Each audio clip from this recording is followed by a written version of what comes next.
itu kerugian kita itu 68T loh di hitungan mereka. Tahu sebenarnya leadernya di lapangan ini siapa sih sebenarnya? Atau satu hal yang sederhana saja lah, jubir kita tuh siapa sih sebenarnya yang menginfokan sekian korban meninggal, sekian rumah rusak, sekian, supaya itu kita satu info, satu data. Apa yang bisa dilakukan oleh Bang Raja Julianto nih? Oke, kita lihat dalam jangka waktu kan, jangka saat ini, jangka pendek saat ini, dan jangka panjang. Kalau bicara jangka panjangnya dulu, tadi. Lu percaya mana? Kerja 1 tahun atau kerja puluhan tahun yang mengakibatkan ini? Ya, gue dari sudut pandang lingkungan. Iya, gue percaya sih itu kerja.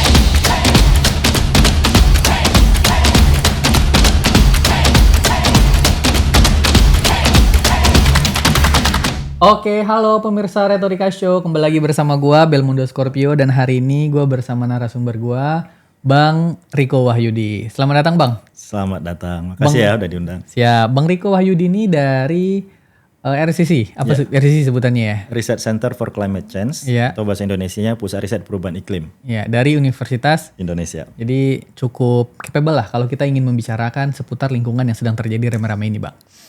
Saya langsung mulai dari pertanyaan pertama dulu nih, Bang. Oke. Ini udah disiapin nih pertanyaannya. Langsung ngegas nih ya. Banyak orang bilang bencana yang kemarin terjadi di Pulau Sumatera itu karena curah hujan yang ekstrim. Betul. Tapi ada juga yang bilang itu karena kerusakan lingkungan. Nah, coba Bang ceritain dulu hubungan di antara keduanya nih, hujan ekstrim dan kerusakan lingkungan. Iya, keduanya itu saling terkait ya.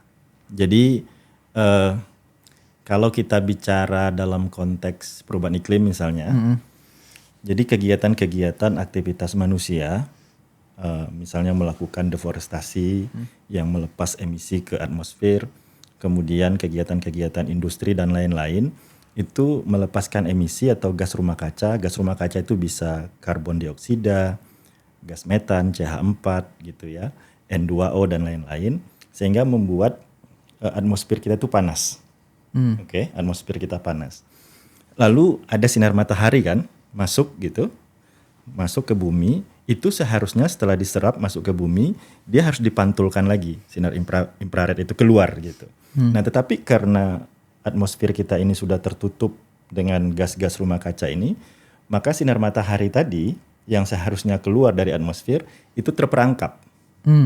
Kemudian panasnya itu ditembak ke berbagai arah di dalam atmosfer kita.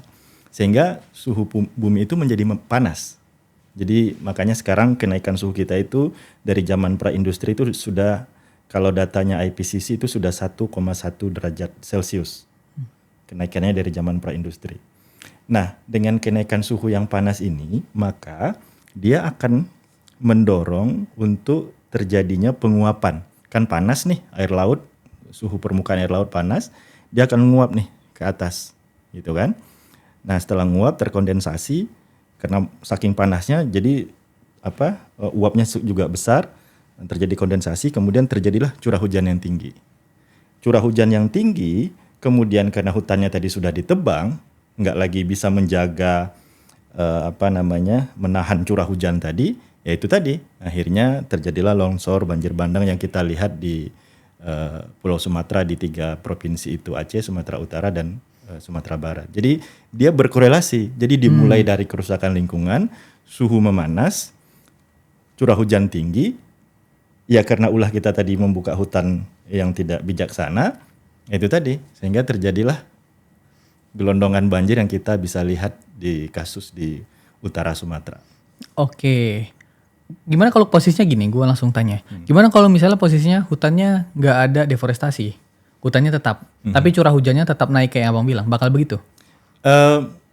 Mungkin terjadi, karena kan gini ya, karena kan kalau kita ngelihat ekosistem ini nggak bisa secara parsial kan, gitu. Karena itu kalau kita di diplomasi iklim itu perlu bekerja sama dengan negara-negara, terutama dengan negara-negara berkembang. Contoh kasus misalnya kayak kebakaran hutan di Indonesia bikin asap ke Singapura dan Malaysia gitu. Nah, jadi kalau hanya kita yang jaga hutan, anggaplah Sumatera itu jaga hutannya bagus, tapi di sebelahnya gitu misalnya di Malaysia yang mungkin juga konversi ke sawit dan lain-lain, itu juga membuka hutan, ya mungkin saja akan terimbas ke Indonesia. Tapi paling tidak dampaknya nggak akan sebesar sekarang. Karena yang terjadi adalah kalau kita lihat dari data yang juga dirilis sama WRI yang saya lihat itu dari 10 tahun terakhir kan deforestasi kita itu 1,5 juta hektar di 3 provinsi itu gitu. Oh, luas banget ya? Luas banget. Kalau mereka analogikan itu 17 hektar per jam atau 24 lapangan bola per jam. Habis Deforestasi, ya. deforestasi. Oke. Jadi Gimana kalau dengan pembalakan liar? Kan kemarin selain satu sisi ya, itu kan banjir bandang yang terjadi di Pulau Sumatera, kita pasti prihatin lah dengan apa yang terjadi. Cuman kan banyak kayu-kayu yang memang ngalir gitu ya, turun. Sehingga orang merasa hutan di Indonesia itu kayaknya digunakan semena-mena, liar dan segala macam. Menurut penelitian dan riset lu, tuh dari kemarin sampai hari ini atau bahkan di masa depan tinggi angkanya, Bang? iya, karena deforestasi ini kita lihat dua hal ya. Jadi deforestasi ini ada deforestasi terencana, ada deforestasi tidak terencana. Oke. Yang tidak terencana ini ya illegal logging tadi, karena mungkin pengawasan yang nggak efektif oleh pemerintah maupun pemerintah di daerah gitu. Yang kedua deforestasi terencana, jadi ada yang tidak terencana, ada yang terencana. Yang terencana inilah yang pemberian izin untuk HTI, yang melakukan land clearing gitu-gitu ya, termasuk juga untuk tambang dan sebagainya gitu, untuk HPH. Ini yang terencana gitu. Nah, yang kita sesalkan adalah apakah izin-izin yang terencana ini diberikan izinnya itu sudah mempertimbangkan kondisi ekologis yang ada di situ. Ini AMDAL kalau ngelus urusan tuh ya. Misalnya kayak begitu. Dan kita tahu proses AMDAL kita lebih ke administratif kan. Apalagi dengan udah adanya Undang-Undang Cipta Kerja. Kalau dulu kan izin lingkungan itu terpisah. Kalau kita mau bisnis, izin lingkungannya kan terpisah. AMDAL kita susun Undang-Undang 32 tahun 2009 tentang perlindungan dan pengelolaan lingkungan hidup. AMDALnya disusun dulu. Kalau AMDALnya sudah lolos oleh tim penilai AMDAL, baru diurus izinnya kan. Kalau sekarang dengan Undang-Undang Cipta Kerja, AMDAL itu hanya sebagai pelengkap teknis. Jadi dia perizinan berusaha berbasis resiko gitu. Dan tim penilainya ad hoc dan sebagainya gitu. Sehingga ya tujuannya kan supaya proses izin lingkungan ini cepat, nggak menghambat bisnis lah intinya gitu. Nah ini mungkin nanti perlu dievaluasi. Salah satu rekomendasi saya ke depan proses-proses ini mungkin perlu kita evaluasi gitu. Dari kasus yang terjadi sekarang ya, bahwa memang aspek penilaian lingkungan itu memang memerlukan waktu yang panjang, nggak bisa dipercepat gitu. Oh harus jadi AMDAL 2-3 hari kan nggak mungkin gitu. Separah apa Bang lingkungan rusak di Republik ini? Karena banyak yang beranggapan gini, ketika banjir itu terjadi, wah kacau sih nih. Gua merasa kayaknya nggak hanya di Sumatera deh terjadinya deforestasi. Kayaknya ada di daerah lain deh, kayaknya di Sulawesi mungkin ada, di Kalimantan mungkin ada, di Pulau Jawa, Papua dan sebagainya. Lu kan melakukan riset, kembali lagi. Seberapa hancur dan rusak sebenarnya lingkungan Republik ini? Menurut penelitian yang lu tangkap? Iya. Misalnya kalau kita lihat, ya ini kan jadi alarm buat kita semua ya. Misalnya kalau kita lihat deforestasi kita juga masih tinggi kan, 400 ribuan hektar lah per tahun. Walaupun menurun ya, tapi masih tinggi. Dan kita harus hati-hati, terutama Kalimantan. Kita juga belajar kok, bukan hanya belajar ya, hampir setiap 5 tahunan kita kebakaran besar. Kenapa? Karena deforestasi dan gambut. Kalau Kalimantan kan wilayahnya relatif datar ya. Misalnya dibandingkan dengan Sumatera yang berbukit, makanya disebut Bukit Barisan gitu ya. Jadi potensi longsor, banjir itu besar. Tapi kalau kalau di Kalimantan karena mayoritas lahannya gambut, nah ini mudah terbakar, makanya kebakaran hutan dan sebagainya gitu. Di Papua juga karena lahannya pegunungan dan sebagainya, potensi erosinya juga tinggi. Kalau di Jawa apalagi penduduk padat dan lain-lain, potensi banjir sangat tinggi gitu. Nah, cuma yang kita sesalkan juga adalah bagaimana planning pemerintah nasional maupun pemerintah daerah. Kalau kita lihat di rencana tata ruangnya atau di rencana pembangunan daerahnya, itu jarang sekali mengoverlay dengan peta kerentanan. Peta kerentanan gimana? Ya, kerentanan terjadi bencana. Bencana kan ada tuh BNPB punya, Direktorat Adaptasi di Kementerian Lingkungan Hidup punya peta-peta itu gitu. Seharusnya kan di-overlay. Jadi di mana kita menentukan ini kawasan lindung, di mana kita menentukan ini kawasan budidaya yang bisa kita kembangkan. Oh, kalau misalnya ternyata ini kawasan lindung, kerentanannya tinggi gitu ya. kemudian dia memang tempat catchment area atau daerah tangkapan air dan sebagainya, seharusnya ya diprioritaskan jadi kawasan lindung gitu. Nah, yang kondisinya memang memungkinkan secara ekologis untuk dikembangkan sebagai kawasan budidaya, setelah di-overlay juga dengan kerentanan tadi bahwa ini relatif aman, nah itu yang seharusnya dikembangkan, tapi kan enggak gitu. Oh, jadi maksud lu sebenarnya, ini tangkapan gue ya, Ya. bisa aja sebenarnya pemerintah dalam hal ini karena bertanggung jawab, itu mensimulasi kalau misalnya di sini nih ada deforestasi nih ternyata. Kalau hujannya sekian-sekian kubik gitu ya, Betul. seharusnya itu bisa jadi bahan evaluasi dan simulasi ini ya bakal banjir. Iya. Kita harus tutup kawasan ini atau kita harus selesaikan masalah di sana sehingga kejadian di masa depan nggak akan terjadi. Betul. Harusnya itu yang dilakukan. Betul. Tapi kan hari ini nggak dilakukan, Bang. Yang dilakukan. Dan gara-gara tidak dilakukan, ya akhirnya banyak yang jadi korban. Betul. Karena kelalaian tadi. Hmm. Nah, menurut lu di negara mana yang melakukan itu dan berhasil? Kayak membaca masa depan kan, jadi kan simulasi ini kan. Ada nggak satu negara di selain Indonesia yang cukup berhasil mengelola hutannya? Sehingga nggak ada banjir bandang, nggak ada segala macam lah. Iya, sebenarnya susah juga ya, karena nggak apple to apple kita bandingkan, karena kondisi hutan tropis ini ekosistemnya berbeda kan. Misalnya kalau kita bandingkan daerah Premier atau di daerah-daerah Eropa gitu. 4 musim gitu ya. Iya, karena mereka bagus pengelolaannya gitu, tetapi kan beda ya, karena kalau di perbedaan karakteristik lingkungannya gitu. Kalau di hutan tropis itu, di daerah tropis kayak kita itu jenisnya banyak tapi sedikit-sedikit. Makanya dia multi spesies. Spesiesnya banyak tapi sedikit-sedikit. Tapi kalau di daerah-daerah Premier mungkin dia bisa 1.000-an hektar itu satu jenis pohon atau jenisnya lebih seragam gitu. Jadi secara Memang sulit di negara tropis.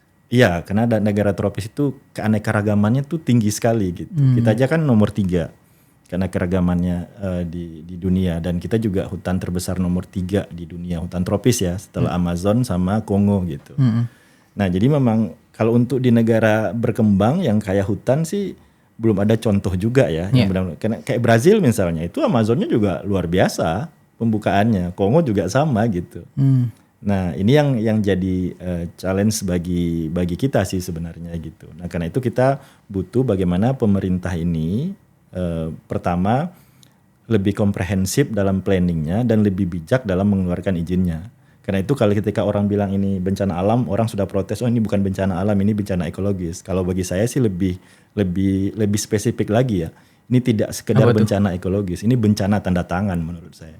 Bencana tanda tangan. Tanda tangan, karena ketidakbijaksanaan memberikan izin lewat tanda tangan, ngasih izin HPH, tambang, HTI dan lain-lain yang tidak bijaksana. Bukan berarti kita menghambat semua usaha bisnis itu ya, tapi bagaimana menempatkannya itu dalam koridor daya tampung, daya lingkungan yang ada di wilayah tersebut. Nah, ini yang nggak dilakukan gitu. Bacaan lu daerah mana lagi selain Sumatera? Yang cukup besar dan punya potensi kayaknya di masa depan bakal bermasalah deh nih. Ya, kalau tambang sama hutan ya Kalimantan kan? Tetap Kalimantan ya? Ya, Kalimantan selain Sumatera ya. Iya. Kalimantan paling besar gitu. Ya kalau kalau Jawa udah jelas lah. Ya maksud saya kalau udah ada bencana seperti Sumatera ini, ya jangan Sumatera aja diusut, satu republik ya diusut. Oh iya betul, sepakat. Maksudnya dicari overlay masalahnya ada di mana sehingga nggak kejadian hal yang sama. Betul. Karena masih banyak anggapan yang salah adalah hujan kan. Betul. Yang salah bukan tanda tangan pejabat publik. Betul. Tuduhannya udah mulai liar tuh kemana-mana tuh. Ada ini salah hujan kan. Apalagi dibilang oh ini karena dosa. Banyak orang yang beranggapan bencana itu karena dosa dia. Ada juga yang beranggapan bencana itu karena hujan. Kalau hujan oke lah. Kondisi bumi itu kondisi yang kolektif. Yeah. Tapi kan kalau hutan bukan sesuatu yang ini kan oknum yang bermain sehingga terjadinya begini kan begitu kan Bang? Betul.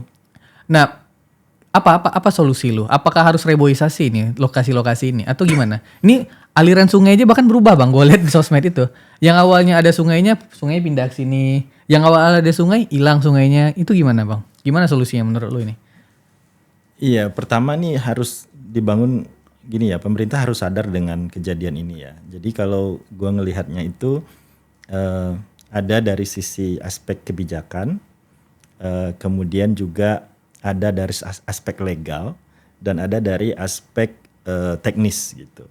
dari aspek kebijakan, nah ini perlu untuk mereview semua kebijakan kita, terutama terkait tata ruang kita. Bagaimana tata ruang kita bisa lebih mengakomodir aspek-aspek kerentanan bencana tadi gitu.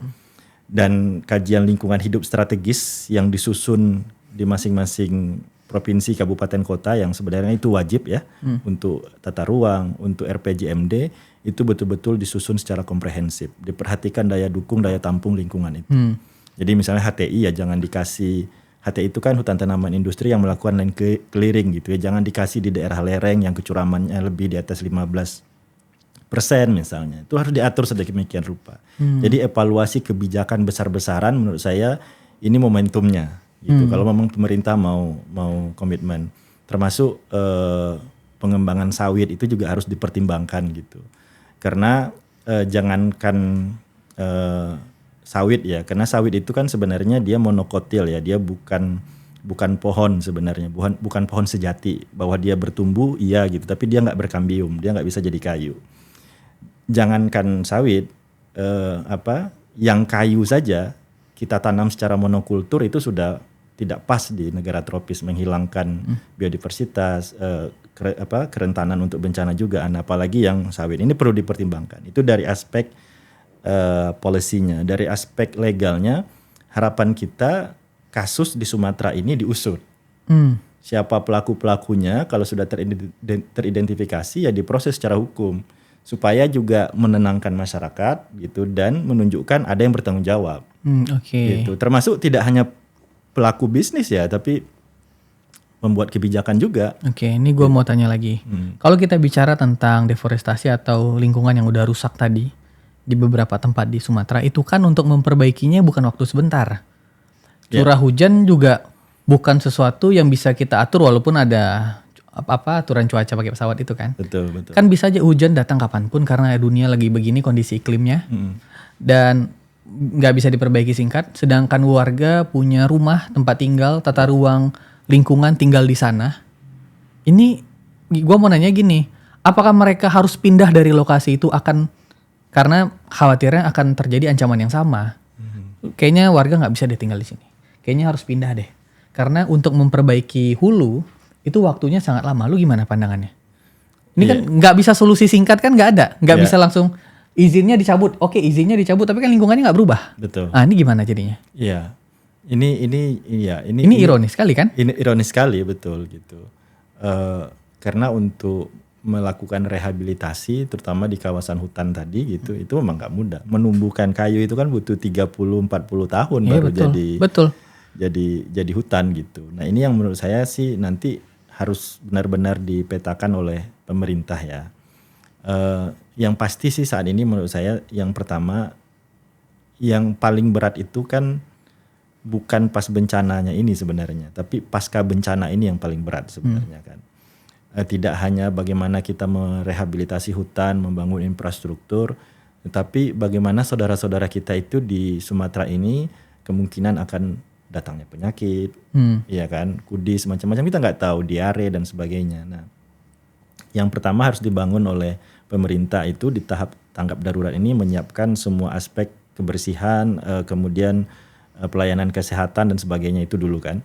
Nah, nanti di tahap rehabilitasi paling tidak kan ada 3 tahapan nih ya, tanggap darurat, rehabilitasi, dan konstruksi gitu. Nah, di tahap rehabilitasi inilah yang memang baru kita melakukan upaya penanaman dan membangun pemukiman yang memang lokasinya itu tidak di situ lagi relevan. Mungkin masih di wilayah itu tapi benar-benar dipetakan di bagian yang mana yang bisa pemukiman ini dibangun yang tidak mengganggu aliran sungai, daerah aliran sungai. Itu penting karena kalau kita lihat kan dari data yang ada di citra satelit dan sebagainya, pembukaan kan banyak di daerah aliran sungai itu. Iya, di samping-sampingnya kan? Di samping-sampingnya. Di tepi-tepi das ini kan, daerah aliran sungai. Nah, jadi jangan sampai ada pemukiman lagi di situ. Harus ada repariannya atau batasnya mungkin sekitar 500 meter gitu ya, atau 1 kilo dari sana gitu. Nah, itu bisa diatur sih menurut saya ke depan ini gitu. Nah, itu yang harus dilakukan. Jadi pertama itu sebelum masuk masa rehabilitasi dan konstruksi, ya warganya dibantu dulu untuk kesehatannya. Kuncinya di situ dulu. Itu oke lah, kuncinya di situ dulu.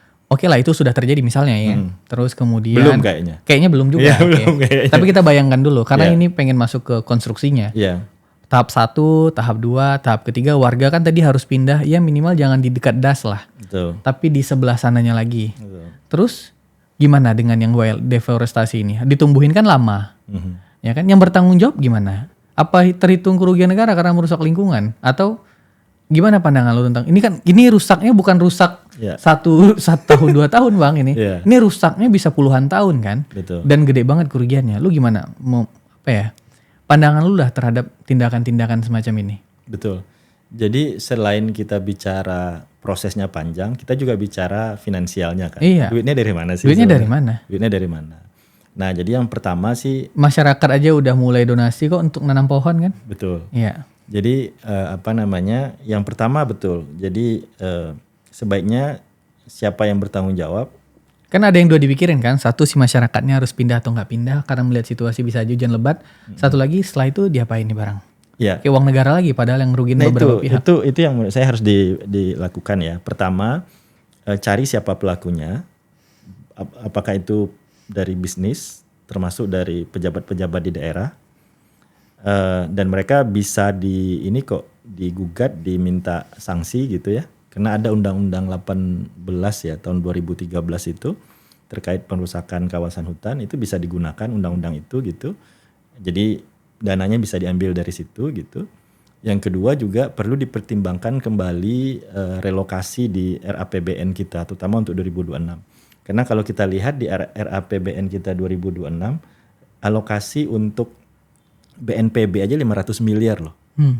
Dengan negara kita yang cukup terancam dengan bencana, kepulauan yang cukup rentan, alokasi untuk BNPB gitu, itu cuma 500 miliar.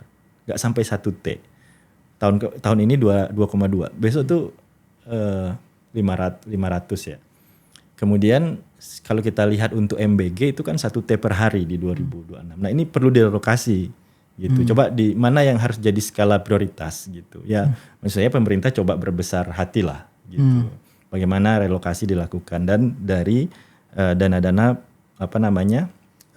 pelanggar hutan tadi gitu.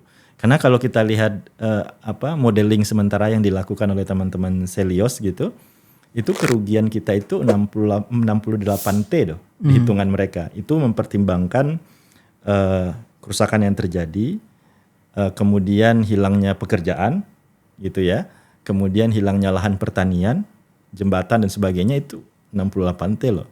Nah ini yang jadi challenge kita ya bahwa hati-hati dalam memberikan izin karena hampir valuasi bisnis ini tidak pernah menghitung atau memvaluasi Kerugian yang bakal terjadi. lingkungan, betul. Oke. Nah itu yang dananya harus dari situ sih yang harus dilakukan gitu. Nah sehingga kemudian dengan kondisi yang ada sekarang segera kita atur tata ruangnya. Ulang kembali deh tata ruang di 3 provinsi ini dulu tentu dan provinsi-provinsi lain akan mengikuti. Kan tadi apakah orang ini akan pindah atau enggak gitu. Jadi kita lihat dulu. Jadi dari kondisi yang benar-benar terjadi sekarang coba kita petakan di mana yang memungkinkan dibangun pemukiman dengan kondisi sekarang berapa wilayah atau kawasan budidaya, berapa persen dari total wilayah provinsi itu yang bisa betul-betul dikembangkan untuk pemukiman dan wilayah budidaya. Nanti kita lihat apakah dengan luasan itu dengan masyarakat yang ada sekarang itu bisa kita tempatkan di situ. Oke. Gitu. Bang Riko, kan kemarin BMKG juga bilang sekarang lagi musim hujan Betul. di banyak titik, salah satunya di Sumatera. Nggak menutup kemungkinan terjadi lagi, Bang? Menurut saya nggak menutup kemungkinan. Makanya itu yang harus hati-hati ya. Dan ini kan orang baru juga ngirim bantuan, Betul. baru juga melakukan ya menghidupi listrik, sinyal internet dan sebagainya. Tapi kan lagi musim hujan. gitu. Ada kemungkinan terjadi nggak? Mungkin saja kalau itu.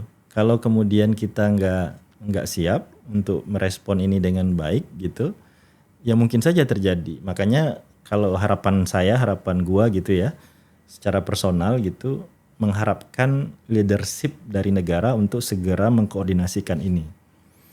Bukan apa-apa ya, karena jujur saja kita nggak tahu sebenarnya leadernya di lapangan ini siapa sih sebenarnya.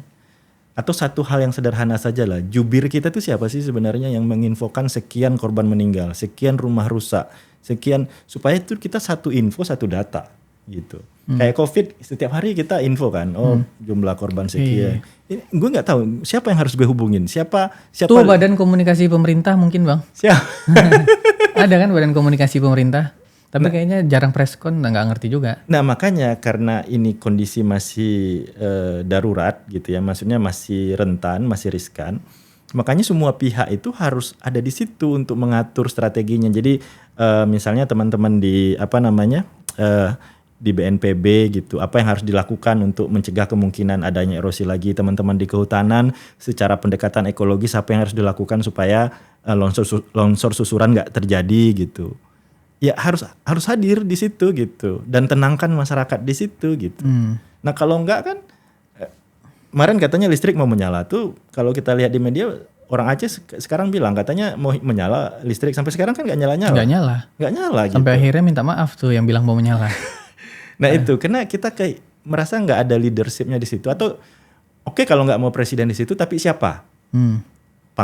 Panglima TNI kah, siapakah yang akan mengkoordinir ini semua, yang bisa memerintahkan ini itu bergerak cepat gitu, sehingga kita merasakan bahwa ada leadership di sini, bahwa masyarakat ditenangkan sehingga kita bisa mengantisipasi dampak berikutnya. Gitu. Gimana dengan begini Bang, kalau tadi ada kemungkinan bakal terjadi lagi karena iklim hujan yang tidak menentu, solusi paling singkatnya adalah pakai pesawat pengatur cuaca. Seberapa efektif itu untuk curah hujan yang cukup besar kata BMKG? Gimana lu melihatnya? Ya susah, kecuali itu kebakaran kan. Kalau kebakaran enak nembak air gitu. Ini kan curah hujan gitu kan, susah juga, makin menghangatkan juga meningkatkan uap air di situ gitu. Jadi yang paling mungkin sih dilakukan adalah pendekatan ekologis dan teknis. Ekologis itu gimana? Udah nggak mungkin ngatur cuaca di atas tuh itu udah bukan solusi tuh. Karena ada beberapa orang yang ingin mencoba, kayaknya bisa deh ngatur cuaca di atas gitu. Iya. Gimana lu? Iya. Berapa efektif itu? Kalau menurut gue saat ini sih mungkin nggak akan terlalu efektif ya gitu. Boleh dicoba gitu, tapi kan kita juga perlu mencari opsi-opsi mana yang lebih efektif dan efisien kan. Gitu. Efisien artinya dampaknya besar tapi cost-nya juga kecil gitu.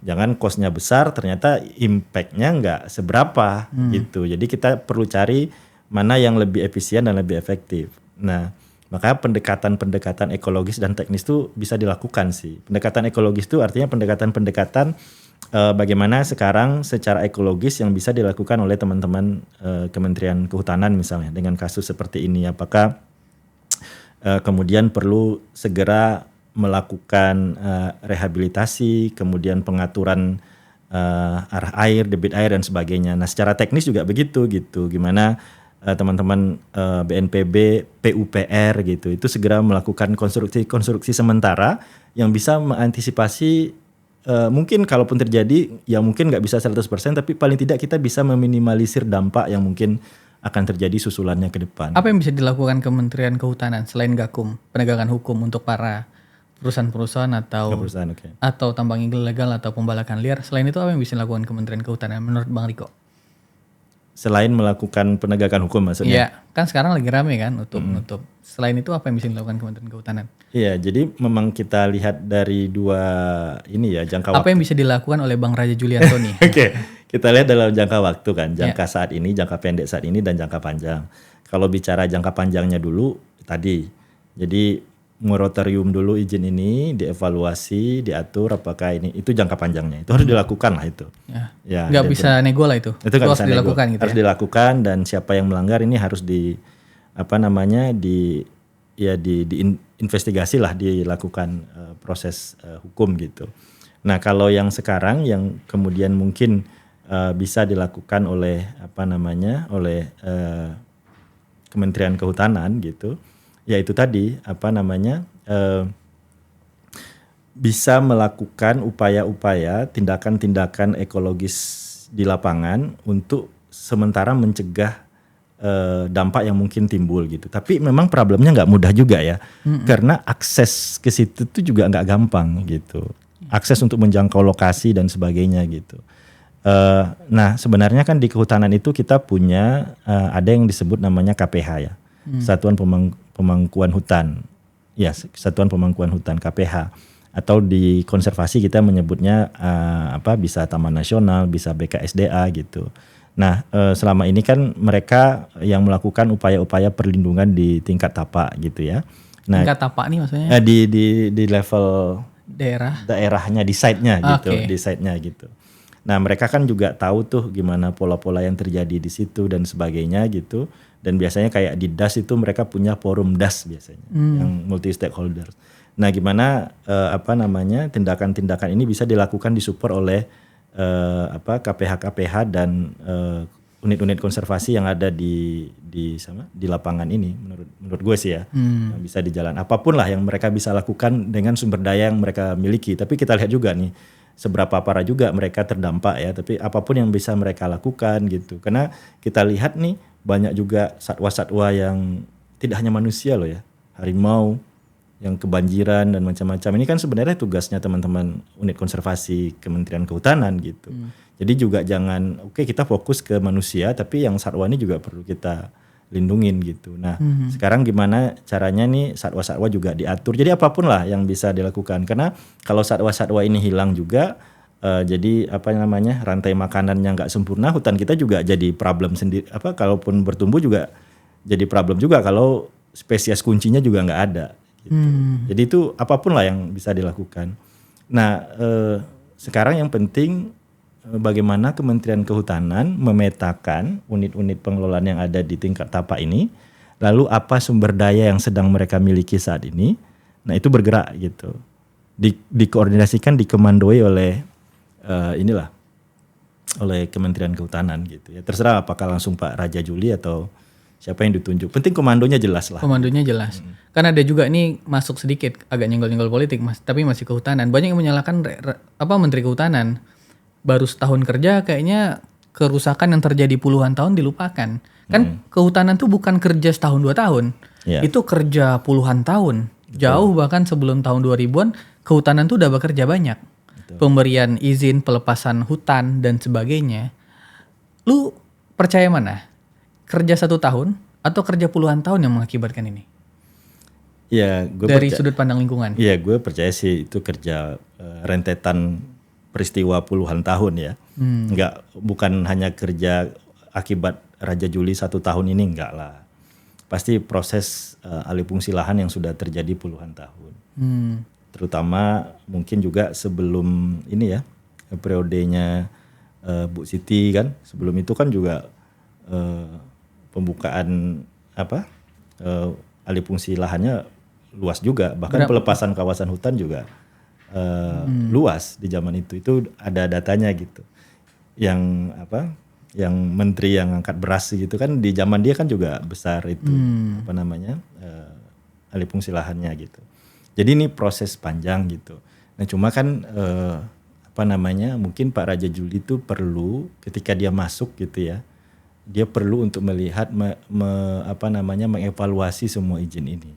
Memang Pak Raja Juli kan bilang bahwa saya selama 1 tahun ini mengeluarkan izin karbon saja kok gitu, izin jasa lingkungan restorasi ekosistem. Ada satu yang dikeluarin tapi di Bima untuk IAIN. Ya, untuk IAIN kecuali itu gitu. Nah, tapi itu kan nggak jadi jawaban terkait problem ini kan. Orang mau tahu ini problem ini loh gitu.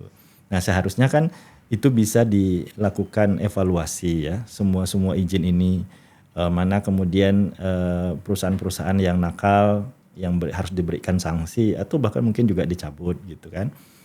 Jadi dievaluasi gitu. Nah, termasuk juga proses-proses pemanfaatan kayu yang terjadi. Apakah mereka itu menebang sesuai dengan rencana kerja tahunan mereka atau melebar di luar wilayah konsesi mereka, itu kan sering banget terjadi gitu. Termasuk izin-izin pinjam pakai kawasan hutan. Pinjam pakai kawasan hutan itu artinya untuk kegiatan non kehutanan ya, kayak tambang dan lain-lain. Itu kan sebenarnya bisa kalau mau dievaluasi. Oke. Bang Riko, kita pindah dulu.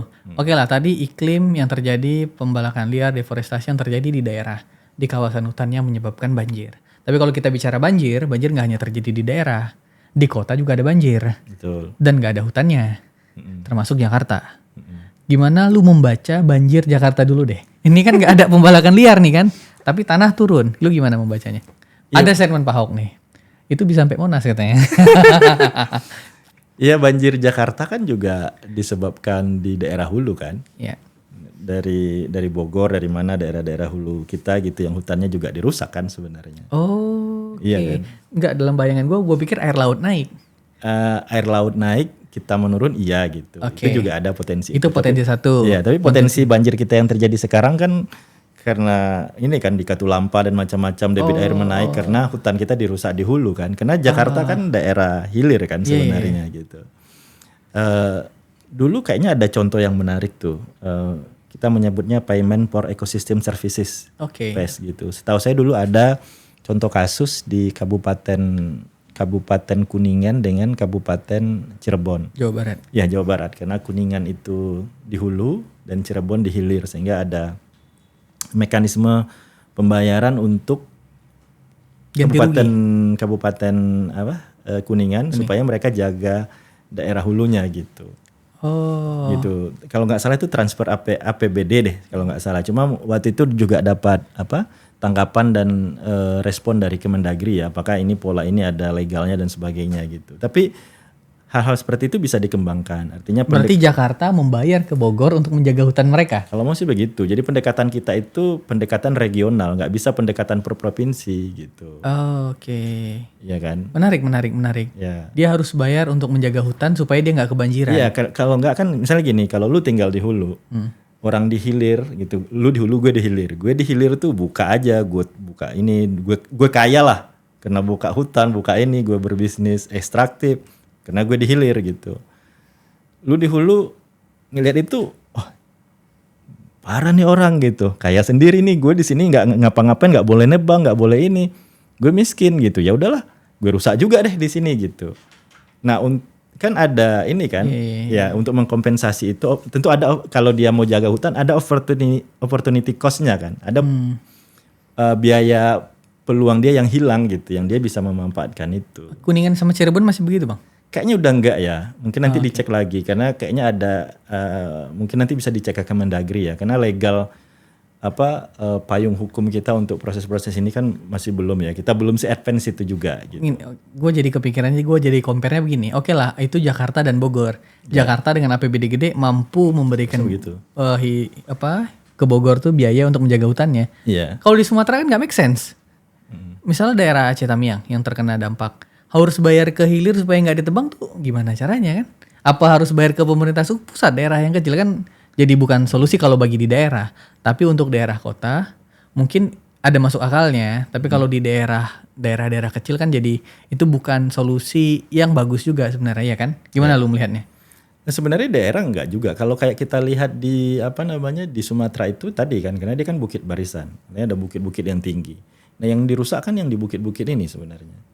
Gitu. Nah, jadi kayak Aceh Tamiang itu kan sebenarnya daerah hilir kalau menurut saya gitu. Ada daerah hulunya sebenarnya gitu. Nah, kemudian daerah hulunya dirusak, Aceh Tamiangnya sebagian besar sawit, udah dirusak, terus sawit nggak bisa menahan erosi dan banjir bandang tadi, makanya kejadian seperti ini gitu. Nah sebenarnya kan bisa kita petakan untuk setiap wilayah itu mana daerah hulunya. Aceh kan juga tuh daerah PD gitu, kayak di mana tuh di Tangse, di Mane itu daerah hulunya gitu di PD itu. Kalau ini rusak ya dia daerah hilir sampai ke Banda Aceh dan sebagainya gitu. Nah sebenarnya bisa aja kalau mau gitu. Jadi agak ada repotnya karena satu daerah harus melihat dia ini hilir atau hulu. Betul itu problemnya. Iya kan, misalnya kepala daerah, gua nih jadi bupati di daerah hilir, gua harus cari daerah hulu gua supaya gua akan jaga itu hutan. Pertama itu, yang kedua kemampuan APBD juga, iya kan? Pemerintah daerah, bupati atau gubernur kan ngelihat kemampuan APBD-nya juga. Gue bayar nih kebutuhan gue juga gimana nih gitu, sehingga pola-pola seperti ini sih sebenarnya sulit ya gitu, sehingga memang itu tadi kalau mau bagaimana peran dari pemerintah pusat juga untuk mengkoordinasikan mulai dari planning dulu deh gitu. Kalau memang model-model payment ecosystem services ini susah gitu, walaupun ada contohnya ya, tapi ya itu dulu deh, mulai dari perencanaannya yang lebih bijak lah. Oke, kita kembali lagi Bang ke kota. Karena tadi dari kota kan ada deforestasi di hilir. Di hulu gitu kan. Tapi kan di daerah kota juga curah hujan tinggi. Karena tadi perubahan iklim yang lu bilang di awal gitu kan. Betul. Itu juga mempengaruhi kan, karena di kota daerah resapan air juga sedikit. Gimana lu melihatnya? Betul. Jadi setelah hutan kita di kota ini berkurang gitu ya. Kayaknya di Jakarta mungkin nggak sampai 30% ya daerah tutupan hijaunya gitu, RTH-nya, ruang terbuka hijaunya gitu.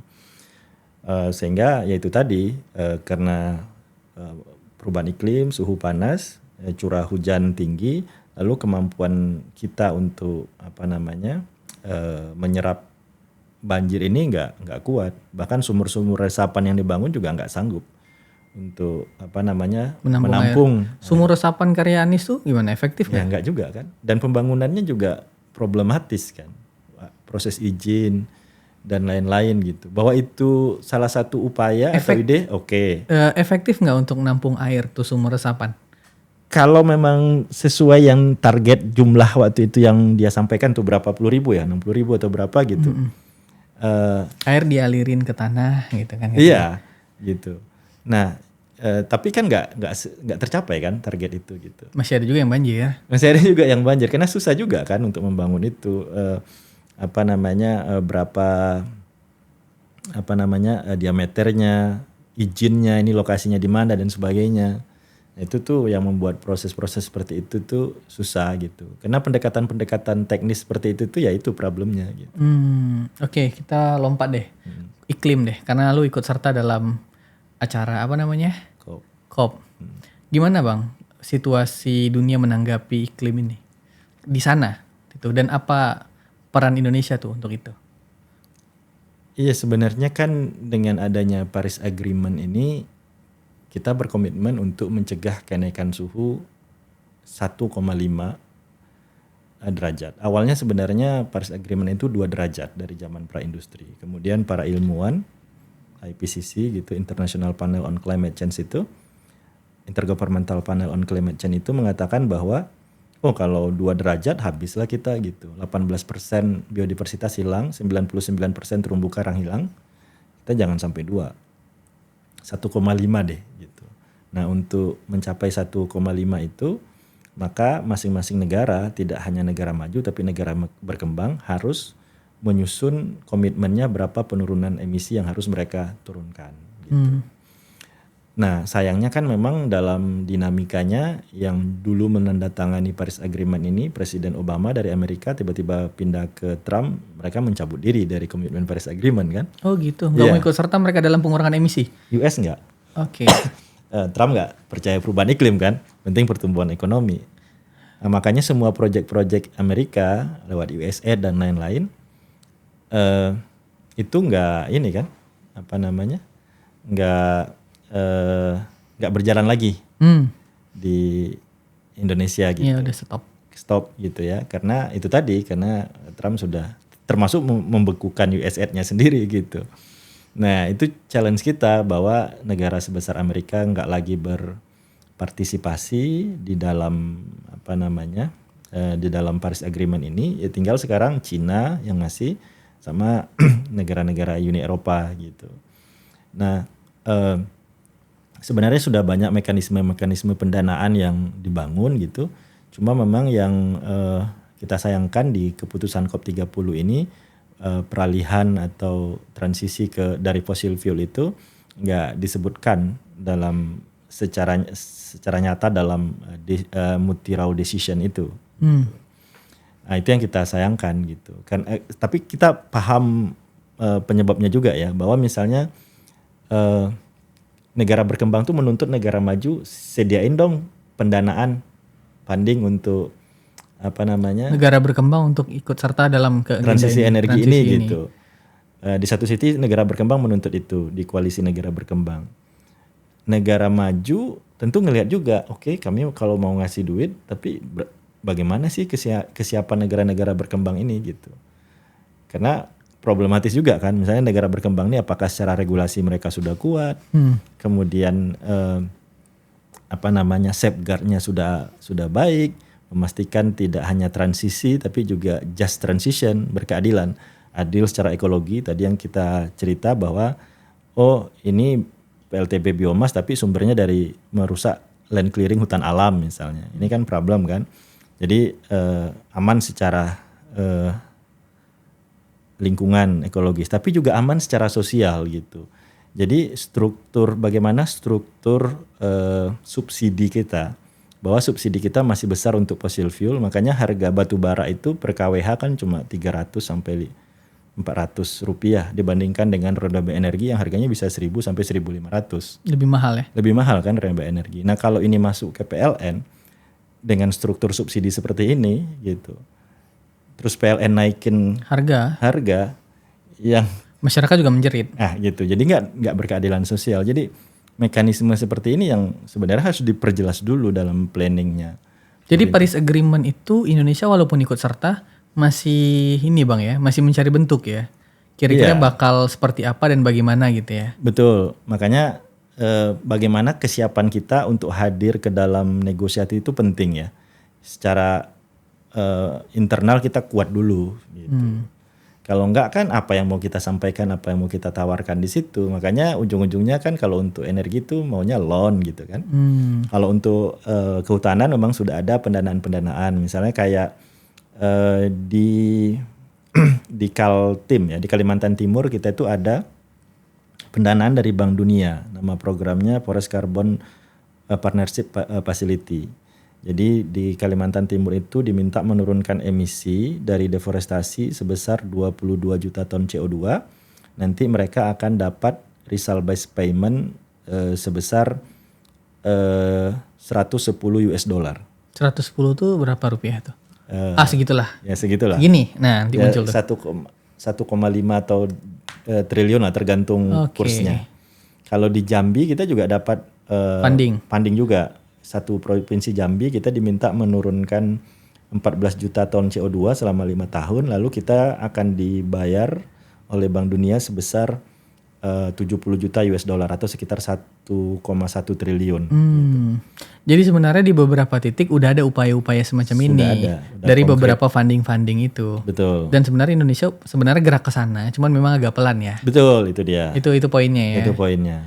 Kalau agak cepat nanti gimana menurut kalau dicepatin? Ya, betul tadi dicepatin tuh bisa, tapi seberapa siap kita cepat. Misalnya nih, kalau lu bicara transisi energi, dulu kan sempat ada komitmen kita mau coal phase out. Oke. Pemberhentian dini pembangkit listrik batu bara misalnya. Oke, itu kebijakan yang bagus. Tapi kalau ini diganti di pensiun dini kan kita udah siap belum? Belum. Pengganti untuk biayanya terlalu tinggi tadi kan. Itu tadi. Kalau dicepatin kembali lagi di situ masalahnya. Betul. Kecuali memang ada yang mau ngasih kita grant untuk mengerjakan itu nggak apa-apa gitu. Tapi kan negara maju mikir-mikir juga nih, ini serius nggak nih gitu. Tapi mungkin nggak satu negara tuh nggak pakai fosil tuh mungkin nggak menurut lu Bang? Ini kan angan-angan agak tinggi nih para pencinta lingkungan. Mungkin nggak? Atau pada akhirnya ya pakai fosil juga? Ya sebenarnya kalau mau gitu ya. Tapi kan ini kompleks ya. Selama kemudian kita punya komitmen dan pendanaannya tersedia itu sebenarnya bisa. Gitu. Cuma kan selain planning kita yang belum komprehensif, pendanaannya juga sulit nih gitu. Kita belajar misalnya dari Australia. Australia itu dulu mengembangkan emission trading system. Yang kita juga sampai sekarang belum ada nih emission trading systemnya. Emission trading system. Jadi misalnya kayak PLTU batubara tuh kita batasi emisinya, kita kasih cap value namanya. Di nomenklatur kita itu. Kayak ambang batas itu ya. Betul. Di nomenklatur kita di Perpres 110 sekarang itu namanya PT BAE, Persetujuan Teknis Batas Atas Emisi. Nah itu nomenklatur resminya lah. Jadi dikasih ambang batas gitu. Nah kalau lu melebihi ambang batas, lu kena pajak. Kalau di kita kan sistemnya begitu tuh, pajak karbon. Kalau lu nggak mau bayar pajak, ya lu kompensasi lah, beli dari yang berhasil menurunkan emisi atau dari kegiatan-kegiatan perlindungan hutan dan sebagainya, lu boleh beli dari situ gitu. Nah sampai sekarang kan itu belum ada. Nah di Australia dulu mereka mengembangkan itu, tapi habis itu gagal. ITS-nya gagal karena pada Konsepnya bagus tapi kok akhirnya pada gagal tuh gimana ceritanya? yang berhasil tuh EU berhasil. EU, Swiss, UK, Jerman tuh dalam tanda kutip berhasil. Kayak Korsel itu juga oke. Korea Selatan. Tapi kalau di Australia karena itu tadi kan mereka menyadari bahwa kebutuhan untuk fossil fuelnya masih tinggi. Gitu. Jadi sebenarnya ada yang berhasil, ada juga yang enggak. Ya, betul. Indonesia kayaknya belum aman, belum. Karena kalau pajak karbonnya tidak mendorong orang untuk kompensasi atau menurunkan emisi ya ribet gitu. Kalau pajak karbonnya, jadi penentuan tarif pajak karbon ini sangat strategis. Kalau harganya terlalu rendah, ya mendingan gue bayar pajak lah daripada gue harus menurunkan emisi. Betul. Iya kan? Karena biaya mitigasi itu kalau di sektor energi itu mahal loh. Ganti teknologi, macam-macam gitu. Itu kan mahal. Nah, kalau pajaknya murah ya mendingan gue bayar pajak lah daripada gue harus menurunkan emisi misalnya atau transaksi dan sebagainya gitu. Nah kalau di EU tuh menarik. EU dulu sebelum 2021 itu masih nerima offset. Jadi kalau lu gagal menurunkan emisi lu, supaya nggak kena sanksi, lu bisa beli dari yang berhasil atau lu beli offset dari luar, dari kehutanan, dari mana bisa tuh. Tapi sejak tahun 2021 udah nggak boleh. Kalau lu gagal menurunkan emisi lu, ya lu langsung kena denda. Dendanya itu 80 euro per ton CO2 gitu. Mahal banget. Iya, itu yang siapa dosen gua pernah bilang hukum lingkungan. Sekarang kerusakan lingkungan bisa dibayar pakai uang, Bos, katanya. Iya.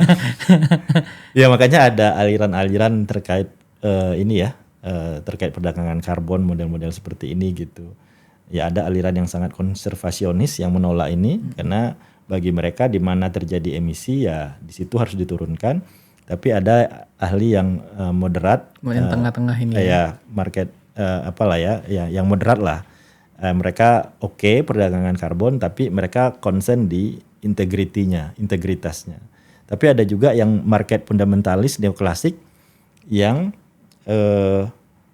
tidak terlalu penting terkait dengan integritas, yang penting mana yang efisien. Kalau ternyata beli karbon dari proyek kehutanan lebih murah, lebih efisien, terserahlah dia gue beli.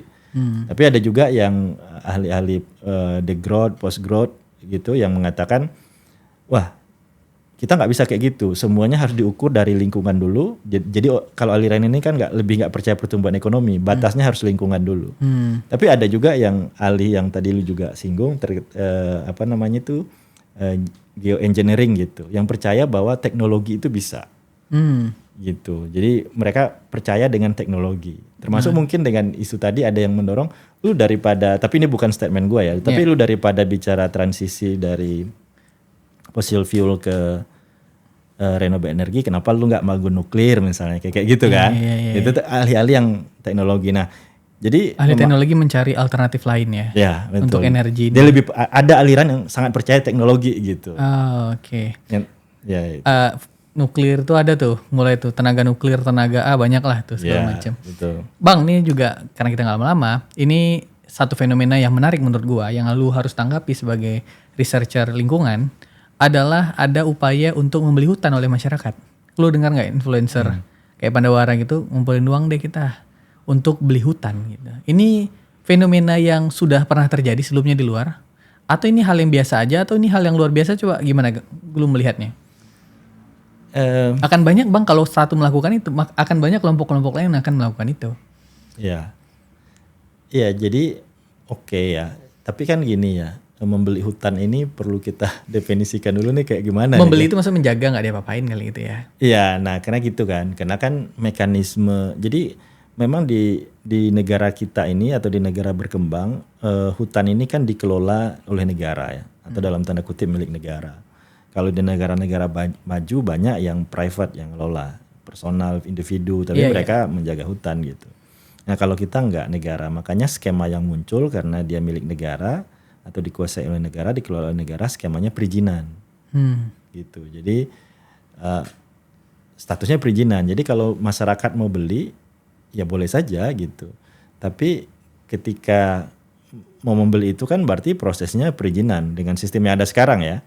Nah kalau dia perizinan, oke, kita nggak apa-apain, kita lindungin gitu. Tapi kan dia perlu dipantau karena di kita itu kalau sudah dibebanin izin ke si pihak itu maka pihak itu yang harus mengelola gitu. Jadi ya itu ide yang baik selama kemudian itu planning rencananya itu jelas, tidak hanya jangka pendek tapi jangka panjang. Apakah kemudian ini dalam bentuk koperasi yang dikelola oleh masyarakat setempat, kemudian masyarakat setempat yang menjaga hutan dan memanfaatkan hutan itu gitu.